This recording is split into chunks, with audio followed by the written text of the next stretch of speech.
नमस्कार दोस्तों, स्वागत है आपका स्टडी आईक्यू में। आज हम लोग बात करने वाले हैं चाइना के बारे में और चाइना के बेल्ट एंड रोड इनिशिएटिव या फिर बेल्ट एंड रोड प्रोजेक्ट के बारे में हम लोग एक चर्चा करेंगे। यहाँ पे आप हेडिंग देख सकते हो, ये एक क्रिटिकल डिस्कशन होगा with respect to belt and road project. You can see that the Chinese belt and road project it is losing momentum. हम लोग यहाँ पे बात करेंगे क्या प्रॉब्लम्स चल रही है बेल्ट एंड रोड इनिशिएटिव की। एक स्टडी आई है ए डेटा की, उस रिपोर्ट के हम लोग विश्लेषण करेंगे और इन जनरल देखेंगे what kind of problems is the belt and road initiative facing, countries के साथ क्या हो रहा है, बहुत सारे प्रोजेक्ट्स कैंसिल हो रही है और साथ ही साथ अंत में बात करेंगे बेल्ट एंड रोड इनिशिएटिव को एक बहुत बड़ा चैलेंज आ रहा है आगे चल के।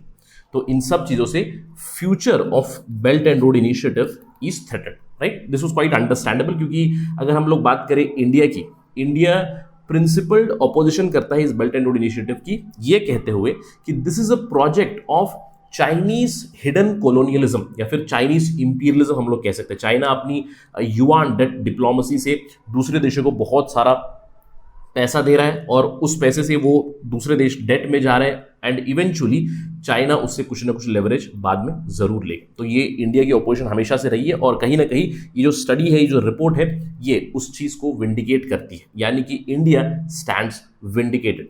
Let's talk about this belt and road initiative and the progress it is making. ये सारी इन्फॉर्मेशन लेने के लिए आप मेरे साथ बने रहिए स्टडी आईक्यू पर। मैं हूं आपका दोस्त राहुल साई। अगर आप मुझे इस आईडी पे फॉलो कर सकते हैं @राहुल साई 222। और अगर आप यूपीएससी सिविल सर्विस एग्जामिनेशन की तैयारी कर रहे हैं या फिर स्टेट पीएससी की तैयारी कर रहे हैं, देन डू विजिट studyIQ.com या फिर डाउनलोड करें हमारा ऐप गूगल प्ले स्टोर से to know more about us. चलिए बात करते हैं सबसे पहले बेल्ट एंड रोड इनिशिएटिव के। आई एम क्वाइट श्योर कि व्यूअर्स को ये पता है कि क्या एग्जैक्टली है ये BRI प्रोजेक्ट, राइट।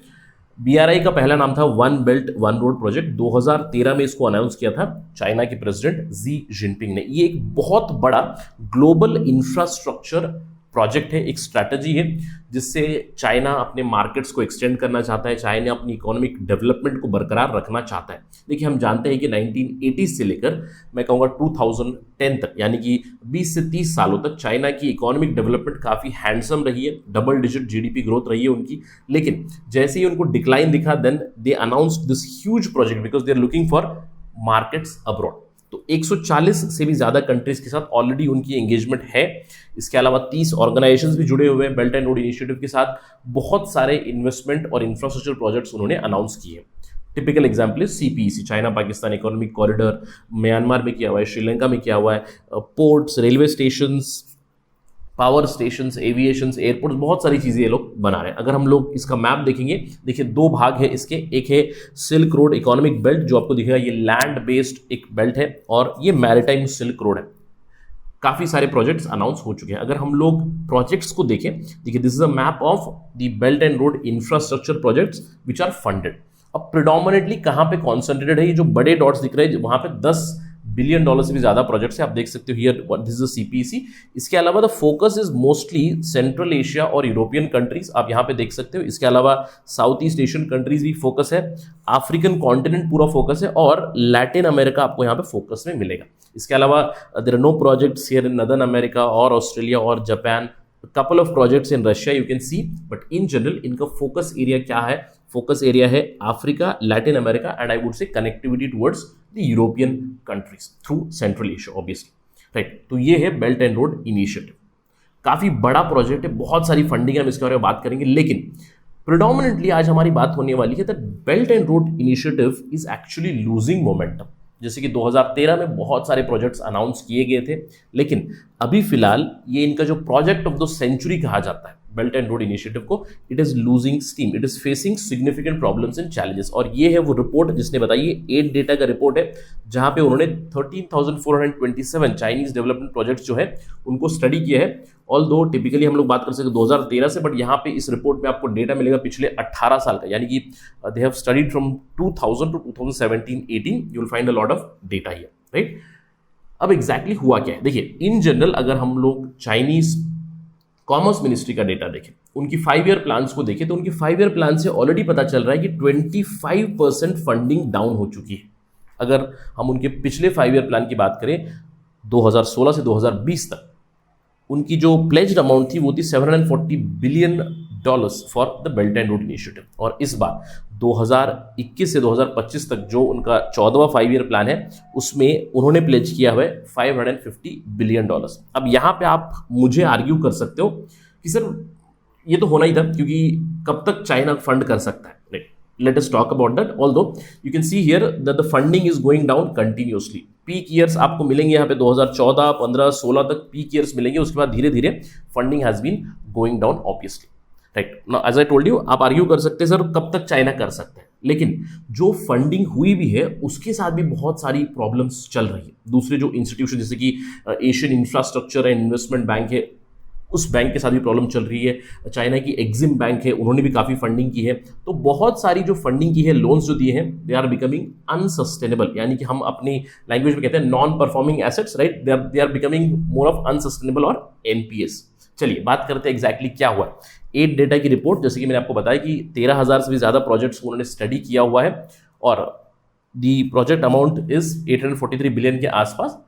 इनफैक्ट इस 8 डेटा की रिपोर्ट ने ये बताया है कि यूनाइटेड स्टेट्स का जो इंटरनेशनल डेवलपमेंट फाइनेंस है उससे ऑलमोस्ट डबल हो चुका है चाइना का जो फंडिंग है। So in terms of money, in terms of funding, China is way ahead of United States of America. But जो भी प्रोजेक्ट्स इन्होंने फंड किए हुए, बहुत सारे प्रोजेक्ट्स या तो स्टॉल हो चुके हैं, या तो कैंसिल हो रहे हैं, या फिर बहुत सारी डिले चल रही है। यहाँ पे आप एग्जाम्पल देख सकते हो, इस 8 डेटा की पेपर में उन्होंने हाईलाइट किया है 11 billion worth projects in Malaysia have been cancelled in the period of 2013 to 2021. Kazakhstan में 1 बिलियन से भी ज़्यादा प्रोजेक्ट्स कैंसिल हो चुके हैं, बोलीविया में कैंसिल हो चुके हैं। इसके अलावा बहुत सारी कंट्रीज है, कैमरून, इक्वाडोर, आपको बहुत सारी कंट्रीज में कैंसिल प्रोजेक्ट्स यहाँ पे मिलेंगे। ऑल्दो चाइना की जो फॉरेन मिनिस्ट्री है उन्होंने कहा है yes there are some projects which are being cancelled but not all the debts are unsustainable. वो कहते हैं कि सस्टेनेबल डेट है, हम इसको एडजस्ट कर सकते हैं। अगर हम लोग और भी विश्लेषण करें, देखिए इस 8 डेटा की प्रोजेक्ट ने बताया है कि जो प्रोजेक्ट सस्पेंड हुए हैं वो mainly because of buyer's remorse. Buyers remorse मतलब आप पूरी डिटेल समझे बिना, डिटेल पढ़े बिना, या फिर उस कंट्री को पूरा बिना स्टडी किए बिना आप अगर एक प्रोजेक्ट साइन करोगे, then will obviously feel some sort of buyer's remorse. जो बायर्स रिमोर्स सब में होता है। आपने कोई चीज़ खरीदी है या फिर कोई एक लोन लिया है, फिर उसके बाद आपको लगेगा यार यहाँ पे तो मेरे साथ धोखा हुआ है, ये प्रोडक्ट अच्छा नहीं है, इस लोन में बहुत इंटरेस्ट भरना पड़ रहा है। तो बहुत सारी कंट्रीज है जैसे कि कजाकिस्तान, कोस्टा रिका, कैमरून, यहाँ पे बायर्स रिमोर्स हुआ है और बहुत सारे प्रोजेक्ट्स यहाँ पे कैंसिल हुए हैं। इनफैक्ट इस रिपोर्ट ने बताया कि क्रेडिट रिस्क काफ़ी बढ़ चुका है। बहुत सारी लीस्ट डेवलप कंट्रीज और मिडिल इनकम कंट्रीज में जहाँ पे चाइना ने इन्वेस्ट किया है, वहाँ पे उनका जो डेट है, मैं बात कर रहा हूँ एक्सटर्नल डेट की, it has reached more than 10% of the GDP, यानी काफ़ी खतरे में है। और यहीं पे प्रॉब्लम आती है चाइना की जो डेट डिप्लोमेसी की हम लोग बात करते हैं, दिस इज ह्यूज प्रॉब्लम। इसके अलावा इस 8 डेटा की रिपोर्ट ने बताया है कि बेल्ट एंड रोड इनिशिएटिव के ऑलमोस्ट वन थर्ड से भी ज़्यादा 35% of the projects they are facing problems of corruption, labour violations, environmental pollution, public protest in different countries. यानी कि प्रोजेक्ट की जो स्पीड होती है वो काफ़ी स्लो चल रही है बिकॉज ऑफ मेनी इशूज। अगर हम लोग बात करें कितने प्रोजेक्ट चल रहे हैं, क्या चल रहा है, देखिए टॉप 10 कंट्रीज जहाँ पे बहुत ज़्यादा फंडिंग हुई है और बहुत ज़्यादा प्रोजेक्ट चल रहे हैं, Pakistan, Indonesia, Kazakhstan, Malaysia, Cambodia, top 5 countries है। Now in terms of project भी आपको मिलेगा कैम्बोडिया और पाकिस्तान एंड इंडोनेशिया टॉप 3 में आपको मिलेंगे यहाँ पे। लेकिन अगर आप यही चीज़ देखोगे कितनी देर लग रही है, ऑल्दो पाकिस्तान में काम डिसेंटली चल रहा है, but there are many countries where we see that the projects have been delayed continuously. यानी कि जो इन्वेस्टमेंट हुई है उस इन्वेस्टमेंट को कंप्लीट करने में, यानी कि इम्प्लीमेंटेशन कितना लगेगा। देखिए नाइजीरिया में एवरेज 9.1 ईयर्स बताया गया है प्रोजेक्ट को कंप्लीट करने में। इसके अलावा आप कंट्रीज यहाँ पे देख सकते हो, टॉप 10 कंट्रीज जहाँ पे 4 साल से भी ज़्यादा है average time of implementation of the projects. इसके अलावा कुछ कंट्रीज है जहाँ पे काफ़ी डिसेंटली चला, जैसे कि मैंने आपको बताया Pakistan is one of the example, Sri Lanka is another example, Bangladesh is another example, जहाँ पे डिसेंट पेस पे काम चल रहा है। But there are majority countries, especially least developed countries जो है वहाँ पे प्रॉब्लम चल रही है, their debt is becoming unsustainable. इसके अलावा प्रोजेक्ट्स कितनी कैंसिल हुई है, ये मैंने आपको मैप थोड़ी देर पहले बताया था कि कितनी प्रोजेक्ट्स है बेल्ट एंड रोड इनिशिएटिव की। फोकस एरिया मैंने आपको बताया था कि Africa, Latin America and the connecting link Asia and Europe. लेकिन अगर आप यही देखिए प्रोजेक्ट्स कैंसिल कितनी हुई है, these are the projects which are cancelled, majority have been cancelled in Africa and Latin America. और बड़े बड़े प्रोजेक्ट्स हैं जो कैंसिल हो चुके हैं। आप यहाँ देख सकते हो मलेशिया में बहुत मात्रा में कैंसिल हो चुके हैं, इक्वाडोर में, कजाकिस्तान में, बोलीविया, कोस्टारिका, बहुत से लोगों ने कैंसलेशन या फिर सस्पेंड किए हैं प्रोजेक्ट्स बिटवीन 2013 एंड 2021। तो ये सारी चीज़ें क्या दर्शाती है कि the belt and road initiative is losing momentum, यानी कि the future of BRI is very much uncertain. क्या होगा आगे चल के ये नहीं पता। साथ ही साथ एक बहुत बड़ा चैलेंज आ रहा है बेल्ट एंड रोड इनिशिएटिव को, वो है जो हाल ही में जून 2021 में G7 कंट्रीज ने अनाउंस किया था, build back better world, right, B3W partnership announce की थी जो डेवलप कंट्रीज है। अगेन इन्होंने भी वही कहा था कि हम लो इनकम कंट्रीज और मिडिल इनकम कंट्रीज में इंफ्रास्ट्रक्चर के प्रति इन्वेस्टमेंट करेंगे। ये रिपोर्ट कहती है इस चीज से एक चॉइस मिल जाती है फॉर दीज कंट्रीज। चाइना का जो अनसस्टेनेबल लोन होता है उसको अगर कैंसिल करेंगे, सस्पेंड करेंगे, then they might move towards this build back better world partnership जो G7 कंट्रीज लीड कर रही हैं।